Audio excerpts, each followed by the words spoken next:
Hello my बच्चों, कैसे हैं सब लोग। मैं आशा करती हूँ आप सब ठीक होंगे और अपना ध्यान रखते होंगे। मैं हूँ आपके educator Sapna Advani. Welcome back to my channel. आज का जो हमारा सेशन है बेटा, that is based on the chapter 3 जो ऑलरेडी हमारा कंटिन्यूटी में है, metals and non metals. Last session में हम लोगों ने कवर किया था कि आयोनिक बॉन्ड क्या होता है और उस हिसाब से हम लोग कंपाउंड्स कैसे बनाते हैं, ठीक। जिसमें हमने देखा था कि इलेक्ट्रॉन वैलेंट बॉन्ड किसको कहेंगे, जो कंपाउंड्स बनते हैं, आयंस क्या होता है, आयोनिक कंपाउंड क्या होता है, बहुत अच्छे से डिटेल में हमने देखा था। आज का जो सेशन रहेगा बेटा, उसमें हम लोग देखने वाले हैं कि आयोनिक कंपाउंड्स की प्रॉपर्टीज़ क्या होती है, ऐसी क्या खासियतें हैं उन कंपाउंड्स की, ठीक है, जिसकी वजह से वो दूसरे कंपाउंड से डिफरेंट है। बहुत ही ईजी सेशन है। शुरू करते हैं आज का session, properties of ionic compounds. बेटा ये है 4 properties of the ionic compounds. आइए डिस्कस करते हैं वन बाय वन। सबसे पहला है फिजिकल नेचर। फिजिकल इसका मतलब क्या होता है कि देखने में कैसा नेचर है उसका, किस तरीके से वो टूटता है या ज्वाइन होता है। तो देखने में अगर हम देखते हैं तो वो है hard crystalline solid structures. Crystalline इसका मतलब क्रिस्टल शेप, जैसे अगर आप देखो क्यूब, ठीक है, जैसे हम लूडो खेले डाइस, तो वो क्रिस्टल शेप उसको हम कहते हैं। मैं आपको जैसे एक आइडिया दे रही हूँ, तो क्रिस्टलाइन शेप का होता है। आपने शुगर देखा है ना, क्यूब में आता है, तो that is a crystalline shape. तो कोई भी आयोनिक कंपाउंड जो होता है वो बेसिकली क्रिस्टलाइन सॉलिड सब्सटेंस होता है। क्लियर हुआ। ये तो हमारे घर पे जो नमक आता है, ठीक है, वो भी उसी फॉर्म में होता है, बट क्या है ना कि हम लोग ऑलरेडी उसको पाउडर फॉर्म में लेते हैं। अच्छा, एक और चीज़ बताऊँ क्रिस्टलाइन की, तो अगर आप उसको हाथ में लो और अगर आप उसको ऐसे रब करते हो तो you will find the roughness. Okay, जो टेल्कम पाउडर है उसको आप हाथ में करो तो बहुत सिल्की और स्मूदी दिखता है ना, तो वो क्रिस्टलाइन नहीं है। तो क्रिस्टलाइन सब्सटेंस वो होता है जिसको आप हाथ में यूँ मसलो तो आपको उसमें रफनेस फील होती है, तो that is considered as the crystalline solid substance. Okay, क्यों है ऐसा? क्योंकि वो स्ट्रॉन्ग फोर्स से बना है। हम लोगों ने लास्ट जो सेशन देखा था उसमें देखा था कि आयन्स से मिलके, ठीक है, नमक की बात कर रहे हैं हम लोग, तो वो Na+ और Cl- आयन, ठीक है, तो प्लस माइनस आयन से मिलके बनता है। जब भी ऑपोजिट थिंग्स इकट्ठे आती हैं तो वो बहुत स्ट्रॉन्ग तरीके से एक दूसरे के साथ ज्वाइन हो जाती हैं। तो इसके लिए इनका जो बॉन्ड है, जो अट्रैक्शन फोर्स का बॉन्ड है, वो बहुत स्ट्रॉन्ग है। दैट्स वाई हमको जो स्ट्रक्चर मिलता है वो क्रिस्टलाइन मिलता है।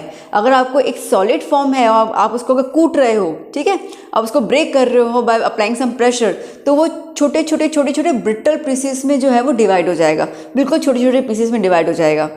क्लियर हुआ। तो आप घर पे देख सकते हैं, आप एक नमक का ले लीजिए, उसको आप कूट लीजिए, ठीक है, बड़ा सा कोई नमक का पीस ले लीजिए। तो शुगर का आप ले लेते हैं, sugar is not the basically ionic compound, मैं जैसे एग्जांपल दे रही हूँ, ठीक है। तो आप उसको जब कूटेंगे तो उस तरीके के जो ब्रिटल फॉर्म आता है ना, ठीक है, वो फॉर्म जो है हम लोगों को फिजिकल नेचर में दिखने को मिलता है, जो आयोनिक कंपाउंड्स होते हैं। क्लियर, आसान था। Next is the melting and boiling point. भाई साहब, अब आप खुद समझ सकते हैं कि जिसका फोर्स ऑफ अट्रैक्शन इतना स्ट्रॉन्ग है तो वो आसानी से टूटने वाला तो है नहीं। इसके लिए उस बॉन्ड को ब्रेक डाउन करने के लिए हमें बहुत ज़्यादा अमाउंट में हीट एनर्जी देनी पड़ती है। सो बेसिकली इनका मेल्टिंग और बॉइलिंग पॉइंट क्या है?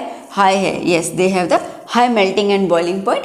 क्यों? क्योंकि large amount of energy is required to break this force of attraction. Clear, सारे लिंक करते जाएगा तो रोटिफिकेशन करने की ज़रूरत ही नहीं है।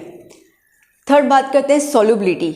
अब सॉल्युबिलिटी मतलब कि डिसॉल्व होना, ठीक है, कितनी कैपेसिटी है खुद को डिसॉल्व करने का, उसको हम कहेंगे सॉल्युबिलिटी। तो अब यहाँ पे हम देखते हैं तो ये सॉल्युबल तो है, पर किस में है? सिर्फ और सिर्फ पोलार सॉल्वेंट्स। पोलार सॉल्वेंट्स आम शब्दों में बोलूँ पानी, तो अच्छा उसमें हम उसको पोलार क्यों कहेंगे? बहुत बेसिक आइडिया बता रही हूँ मैं आपको। कोई भी कंपाउंड जिसके आगे हाइड्रोजन है उसको हम पोलार सॉल्वेंट्स कहते हैं। तो H2O वाटर, आगे हाइड्रोजन आ गया, HCl, HF, HBr, बहुत सारे ऐसे हैं। बट हाँ, हाइड्रोजन आगे की तरफ, हाँ पीछे की तरफ नहीं, हाइड्रोजन आगे की तरफ होना चाहिए, तो इनको हम कहेंगे polar solvents, because hydrogen has a capacity to break this kind of strong attraction force. तो इसके लिए ये आयोनिक कंपाउंड्स जो हैं वो पोलार सॉल्वेंट्स में ईजिली डिजॉल्व हो जाते हैं और नॉन पोलार सॉल्वेंट्स में नहीं होते हैं। नॉन पोलर क्या हो जाएगा? Petrol, diesel, kerosene, benzene, ether, बहुत सारी चीज़ें, ठीक है, अल्कोहल, ये सारी चीज़ें जो हैं वो क्या हो जाएंगी? Non polar solvents. अब आप घर पे देख सकते हैं, पानी का आप एक ग्लास ले लीजिए और उसके अंदर आपने 1 चम्मच जो है वो सॉल्ट डाल दीजिए। यू विल सी कि आप उसको डिज़ोल्व कर रहे हो, आराम से डिज़ोल्व हो जाता है। यहीं पे अगर आप थोड़ा सा पेट्रोल ले लीजिए या केरोसिन और उसमें आप 1 चम्मच आप डाल दीजिए सॉल्ट और आप उसको जब स्टिर करेंगे वो डिसॉल्व नहीं होगा, तो वो है नॉन पोलर सॉल्वेंट्स, डिसॉल्व हो जाएगा पोलर सॉल्वेंट्स के अंदर। क्लियर? तो that is about the solubility of the ionic compounds. Last category बहुत आसान है, that is conduction of electricity. क्या वो इलेक्ट्रिसिटी कंडक्ट करेगा? यस, बेसिकली ऑफ कोर्स करेगा। ठीक है, क्यों? क्योंकि उसके अंदर है ions, plus charge negative charge. ठीक है, प्लस और नेगेटिव चार्ज इंडिकेट कर रहा है स्टैटिक इलेक्ट्रिसिटी, लोअर टेस्ट में हमने किया था इसके अंदर, तो यस वो कंडक्ट करेगा।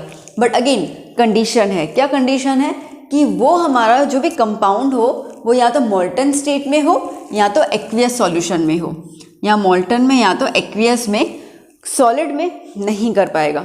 आप खुद देख लीजिए, अगर आप एक नमक लेते हैं कटोरी, ठीक है, कंप्लीट सॉलिड फॉर्म में, तो बेसिकली क्या है कि Na और Cl जो है, ठीक है, वो दोनों एक साथ मिल चुके हैं, मिलकर वो कंपाउंड बना रहे हैं।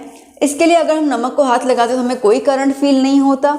करंट फील नहीं होने का मतलब है कि वो न्यूट्रल है। डन? ठीक है, करंट फील हो रहा है तो चार्ज है, करंट फील नहीं हुआ तो न्यूट्रल है, तो न्यूट्रल होता है। तो इसके लिए सॉलिडिफिकेशन फॉर्म में अगर हम बात करते हैं तो वो नहीं होने वाला, बिकॉज कंपाउंड के फॉर्म में है, चार्ज वो कैरी करेंगे ही नहीं। बट जैसे हम उनको डिसॉल्व करेंगे, ठीक है, तो हम उनको मोल्टन या एक्वस स्टेट में लेके आएंगे, तो क्या होगा ऑटोमेटिकली, जैसे हमने यहाँ पे बात की कि जो वाटर है वो उनको ब्रेक डाउन कर लेगा, उनके फोर्स ऑफ अट्रैक्शन को, तो ब्रेक डाउन करेगा तो क्या हो गया, Na अलग हो गया, Cl अलग हो गया।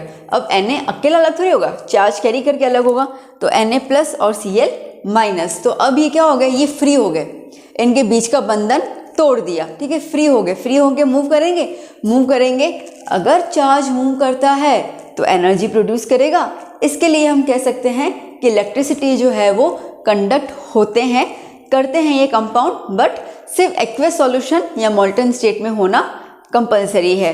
सॉलिड स्टेट में पॉसिबल नहीं है, क्योंकि उस टाइम में वो फ्रीली मूव नहीं कर सकते हैं, वो अपने फोर्स की बंधन से बंधे हुए होते हैं, दैट्स वाई। क्लियर? बहुत आसान था आयोनिक कंपाउंड्स की प्रॉपर्टीज। ठीक है, अगर हम फिर से रिकॉल कर लेते हैं, physical nature, crystalline solid substance, brittle nature हम कह सकते हैं after breaking, melting boiling point बहुत हाई है, स्ट्रॉन्ग अट्रैक्शन फोर्स है इसके लिए, सॉल्युबिलिटी पोलर सॉल्वेंट्स में सॉल्युबल है, नॉन पोलर में इनसॉल्युबल है, conduction yes but in aqueous और मोल्टन स्टेट।